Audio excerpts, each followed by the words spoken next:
అట్లా కావాలి. 4 దినాలు సమాధిలో ఉన్నటువంటి లాజరు లేవడం అనేది అధిక మహిమ కాదా? ఇప్పుడు చెప్పండి. ఏమా? ప్రభుకి అధిక మహిమ, నీకు గొప్ప ఆశీర్వాదము. కనుక ఇక్కడ 2 సార్లు అవిశ్వాసాన్ని కనపరిచినా సరే ప్రభు ఊరుకోలేదండి, వెళ్ళిపోయాడు, ఏడ్చాడు ప్రభు. మరి ఆ సమాధి దగ్గర, అయ్యా 4 దినాలు అయిందయ్యా, వద్దులయ్యా, వాసన ఎక్కడా వాసన కొట్టేది? ఏమా? ఎక్కడా వాసన కొట్టేది? ప్రభు యొక్క మహిమ, అధిక మహిమ.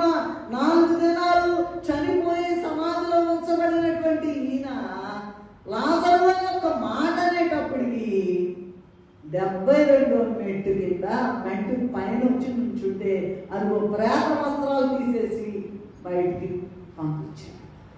అంత గొప్ప శ్రమ నొందేటువంటి బిడ్డలారా, శ్రమ నొందిన దాన్ని దేవుడు నాన్నేం పట్టించుకోవట్లేదు అనుకోవద్దండి.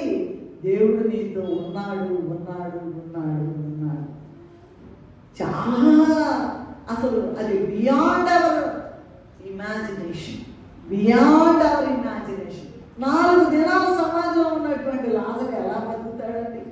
బతికాడా లేదా? లేచాడా లేదా? ఏమా? గొప్ప విందు చేయకపోతే అసలు బతికించిన ఆయనను బతికిన ఆయన ఇద్దరిని చంపాలనుకున్నారంట. ఇంత గొప్ప మహిమ ఎక్కడ ఉంది ఈ భూమి మీద అనుకున్నారంట. ప్రియమైన దేవుని విశ్వాసులారా, మీరు కూడా గమనించుకోండి, దేవుడు ఏదైనా చేయగలరు.